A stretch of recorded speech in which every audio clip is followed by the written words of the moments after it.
బంగారంపై కేంద్రం షాక్ ఇచ్చింది. బంగారం వెండిపై 5% కస్టమ్స్ సుంకం విధించింది. ప్లాటినంపై 5.4% సుంకం విధించింది. దీంతో బంగారం వెండి ధరలు మరింత పెరగనున్నాయి.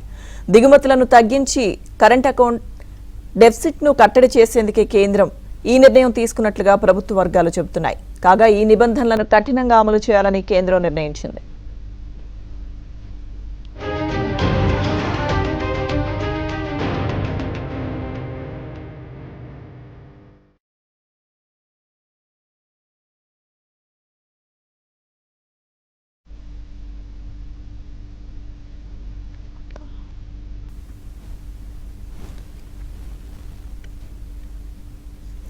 పశ్చిమాసియా సంక్షోభం నేపథ్యంలో దేశ ప్రజలకు పొదుపు మంత్రం పాటించాలని సూచించిన ప్రధాని మోదీ స్వయంగా వాటిని పాటించడం ప్రారంభించారు.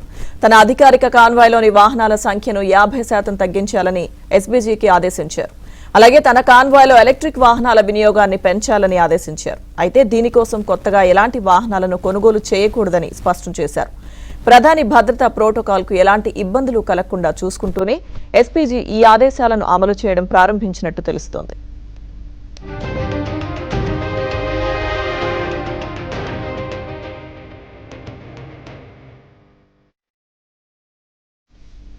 ఇక మరోవైపు ప్రధాని పిలుపు మేరకు ఢిల్లీ సీఎం రేఖా గుప్తా, మధ్యప్రదేశ్ సీఎం మోహన్ యాదవ్ సహా ఇతర మంత్రులు కూడా తమ అధికారిక కాన్వాయ్లోని వాహనాల సంఖ్యను ఇప్పటికే తగ్గించారు.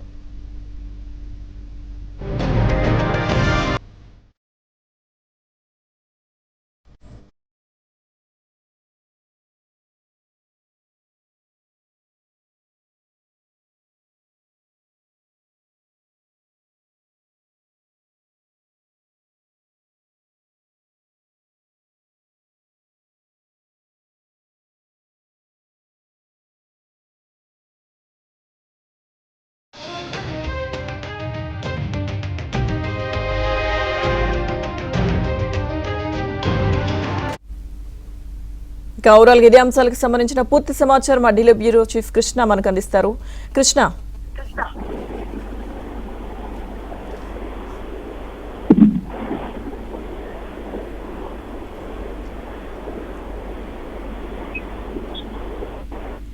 లక్ష్మీదుర్గ మోదీ కాన్వాయ్ లో 50% మొత్తం తగ్గించారు. అయితే పశ్చిమాసియా సంక్షోభం కారణంగా పెరుగుతున్న క్రూడ్ ఆయిల్ ధరలు, ఆర్థిక పరిణామాల నేపథ్యంలో ప్రధాని మోదీ ఒక సంచలన నిర్ణయం తీసుకున్నారనే చెప్పొచ్చు. దేశ ప్రజలందరికీ కూడా తాను ఇచ్చినటువంటి పొదుపు పిలుపును స్వయంగా తన నుంచే ప్రారంభించాలనే ఉద్దేశంతో ఈ మార్పులు చేశారు. కాన్వాయ్ పరిమాణం తగ్గించాలని ఆదేశించారు. ప్రధాని భద్రతా దళమైనటువంటి ఎస్పీజీకి తన అధికారిక కాన్వాయ్ లో వాహనాల సంఖ్యను 50% మేర తగ్గించాలని మోదీ ఆదేశించారు. కాన్వాయ్ లో వీలైనంత వరకు కూడా ఎలక్ట్రిక్ కార్లను చేర్చాలని కూడా సూచించారు.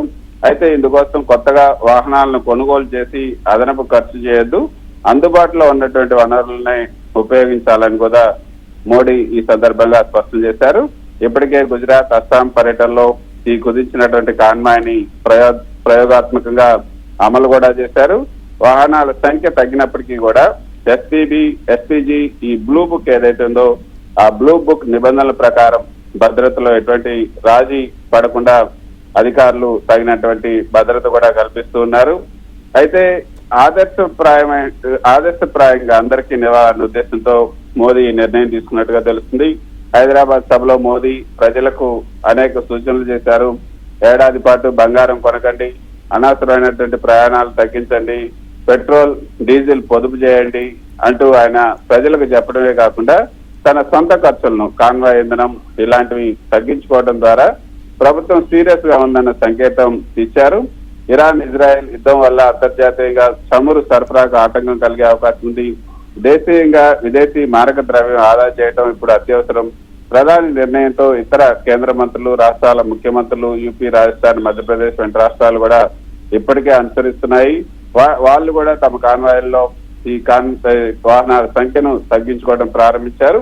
కాన్వాయ్ లో ఈవీ వెహికల్స్ ఏవైతే ఉన్నాయో, ఎలక్ట్రిక్ వెహికల్స్, వాటిని చేర్చడం ద్వారా ఈ ఫాజిల్ ఫ్యూయల్, శిలాజ ఇంధనాలపైన ఆధారపడటాన్ని తగ్గించాలనే సందేశాన్ని గట్టిగా పంపారు. ఇది దేశంలో ఎలక్ట్రిక్ వాహన రంగానికి పెద్ద ఊపునిస్తుందనే చెప్పొచ్చు. Lakshmi Durga. Right, thank you Krishna.